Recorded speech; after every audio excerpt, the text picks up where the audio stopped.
SEO pricing discrimination. SEO price discrimination, value-based pricing, basing your services on the amount of dollars that the client or customer is going to make, right? Like, oh, the chiropractor makes more per appointment, the lawyer makes more per appointment, and basing your services off of that is the absolute definition of price discrimination, right? I made a video maybe 2 weeks ago by now on my pricing strategy. And it's one of the videos where, very helpful to some, but there was a lot of comments I had to turn off, right? And I don't care.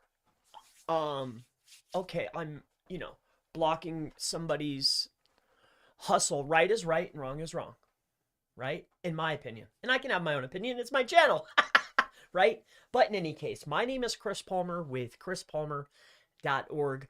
In this video, what I'd love to talk about is SEO pricing, valued-based SEO pricing, and also SEO pricing discrimination. Let's first and foremost cover some definitions, and then I want to share with you a small example, and then you can make your decision up for yourself. All right? The very definition of selling based on a perceived value of what something is worth is what we call value-based pricing. So we see this all the time, especially in the search marketing industry. It's not sat with me. Just because you can do it doesn't mean you should, right? I've always seen this. Oh, hey, the SEO campaigns for law firms, they start at 10 grand, and we're going to talk about that. But value-based pricing based on perceived value. Or even better, look at this. If I sell a service to businesses at two different costs, what's that called, right? Same product, two different costs, right? If I sell the same product, but for different costs, what's this called? SEO price discrimination. It's literally definition textbook wrong, right? Now let's talk about this, right? Let's have a small discussion about this, because I got so much flack for breaking down productized and an equal exchange of value. And yes, I understand you're running a managed campaign. There's time, but that's to be factored in. But we can't, I see this time and time again as we intake clients. They'll sell a client for $3,000, $4,000, $5,000. They'll do the bare minimum, pocket the rest. Let's talk about this from a campaign level. Let's break this down. All right. Some may agree with me, some may not. To me, a service is a service. The cost is the cost. Let's talk about a campaign. Okay. Let's come down this page, and let's do two separate campaigns. What makes up SEO? Or better yet, let's do it this way. So no matter what, we're going to talk about a local business. All right. We're going to have two separate local businesses with two separate prices, but let's break down our campaign. Okay. Together for fun. Okay. Just to better explain this. So intake, let's say audit. Okay. After an audit, right? We're going to audit, assess the damage. Let's say we're going to do page creation. Okay. We got to upload them. We have to interlink them. Images, right? We're going through the services. We've audited the issue. We're going to create our pages. We're going to upload our pages. We're going to interlink our pages. We're going to create images for our pages. After that, we have to structure site, right? So the thought process of, oh, well, what should we do? Now we're going to create blog content, right? More pages. Really, blog content is just pages. Okay, so we've audited, we've created pages, we've uploaded the pages, we interlink the pages, we have the images, the site structure, the blog content on the pages. We're talking about SEO pricing discrimination and my disdain with value-based pricing and price discrimination, right? That's what we're talking about here, all right?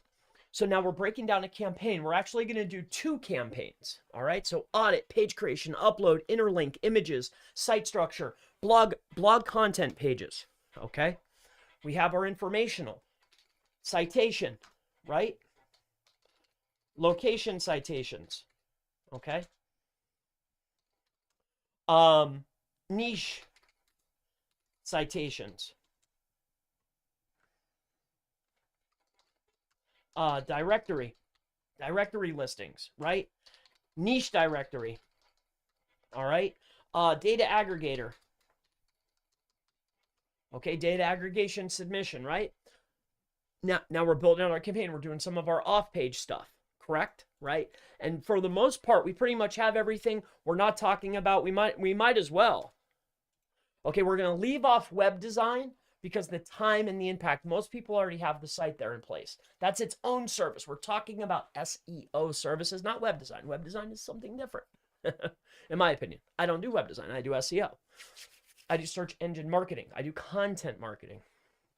So we're auditing, creating the page, uploading, interlinking, doing our images, site structure. We're creating blog content, citations, local citations, niche citation, directory listings, niche directory listings, data aggregation submission. There's a lot going on. Yes, for sure.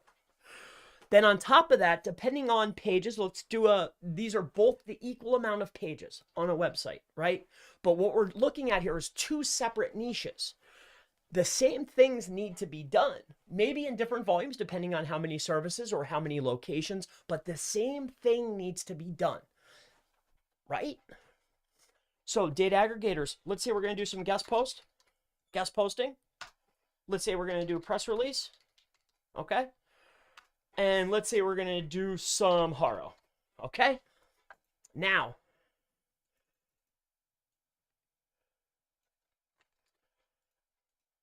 look at, let's just say that this is pretty much about it, right? Now, here's the difference.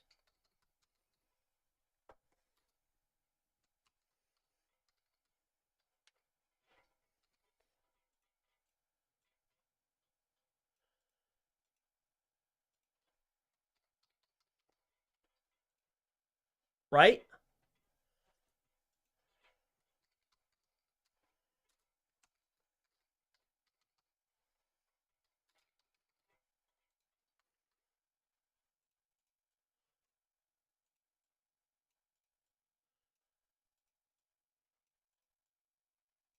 See the issue? Right? It's the same order of business. Yes. If we have the same amount of pages, the same amount of links, the same amount of images, it's really the same thing except for the pictures are different and the words are different. Yes, there are going to be instances where we need more links, right? But how many times is there, oh, these are lawyer-specific link. These are chiropractor-specific links. Hey, how many referring domains does it have? How much traffic does it get? And which category, which link graph is it in? That's what matters, right? I could put any spin I want on it and to increase the perceived value. Perceived value selling is value-based pricing. I dislike it. On top of that, if I'm going to sell you, if I'm going to go to a plumber, if there's an agency, when I get somebody in the door as a plumber, I say, all right, $1,200 a month. And then I get the next guy in and I tell him 10 grand a month because he's a lawyer and the leads are worth more to him. That's discrimination. That's against the law. And I can't do that. I don't know why I'm in the wrong here. Like, is it me? And that's why I'm doing this live. I'm curious to get some feedback. I would like to have a discussion around this because you should have saw some of the comments I got when I did a productized presentation. And I left off all link building. We were just doing pages. I was just trying to give a blueprint of, hey, here's how we break down things. I charge for time, consultation. But every single task, because the thing that I hate about value-based pricing is this. Let's take this away.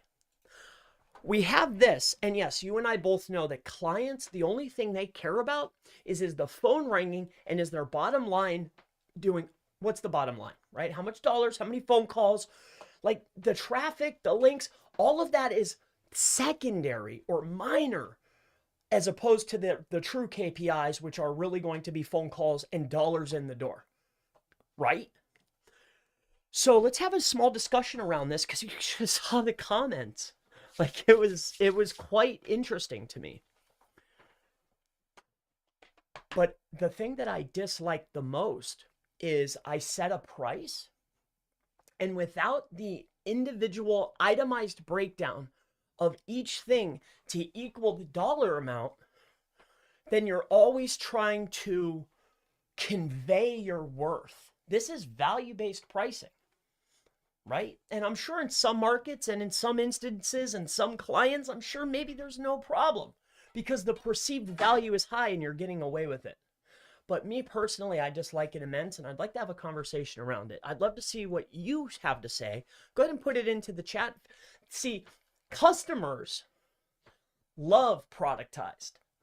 Other people selling dislike productized, right? Other people I talk to where, let's take for instance, I offer a CTR service for say $70 per month.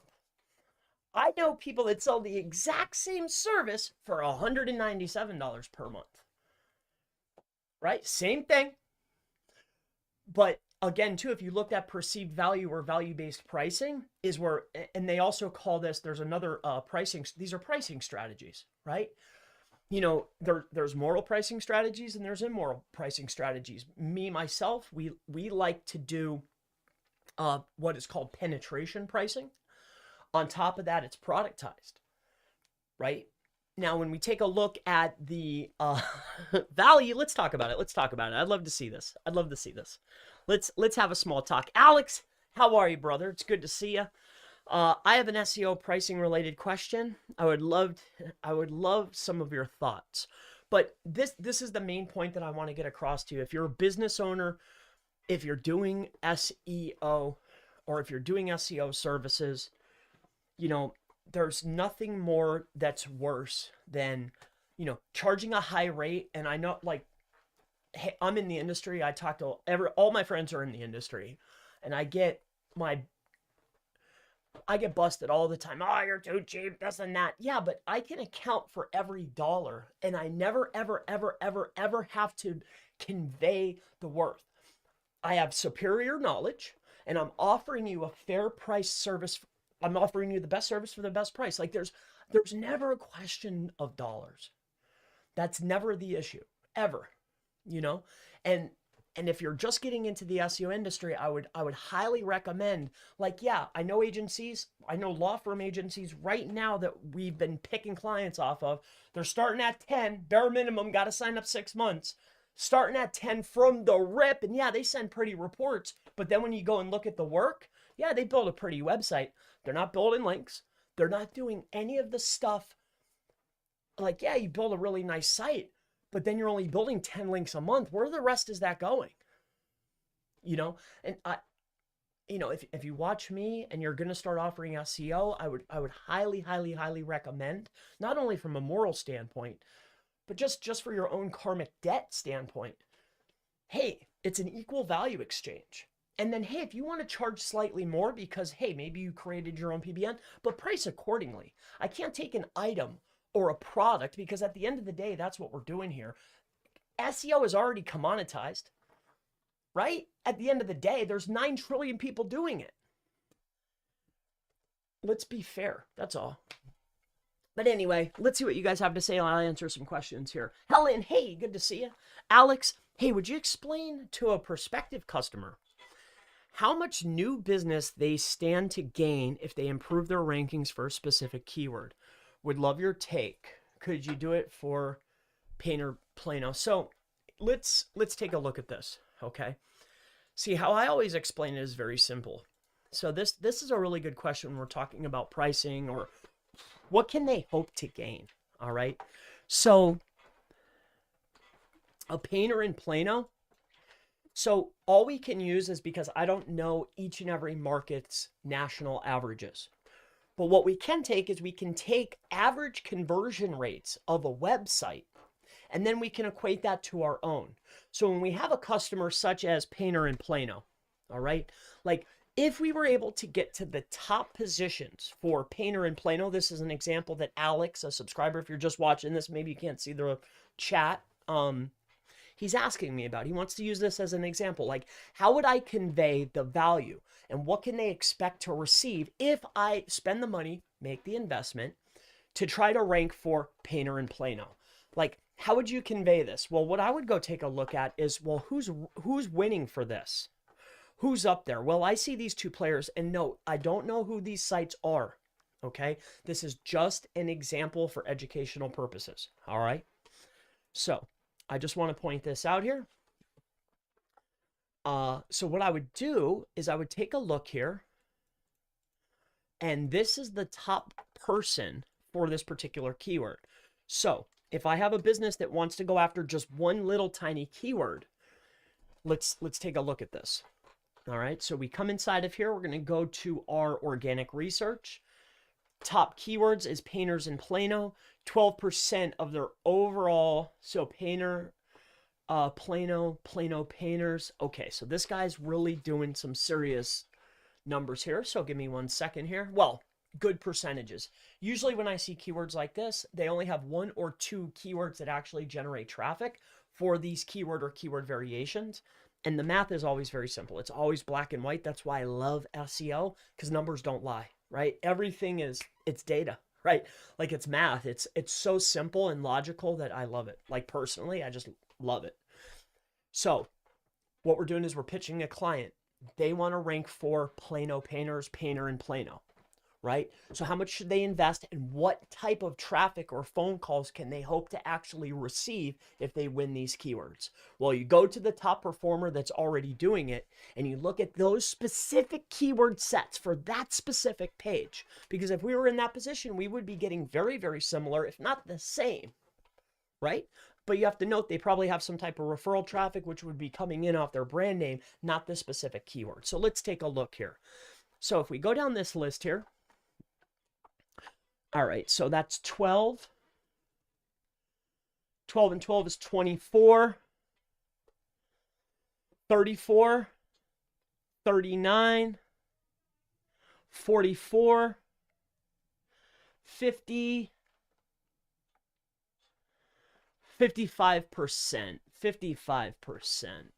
So 55, roughly 55, because remember the tools that we're utilizing, we're not Google. SEMrush isn't Google, even though they're one of they're my favorite tool. Like right now, they're my favorite for especially keyword research, this type of thing. So when we come in here and we take a look here, if 55% of the traffic, all right, so almost half, because they're also pulling in for interior, there's some other keywords here.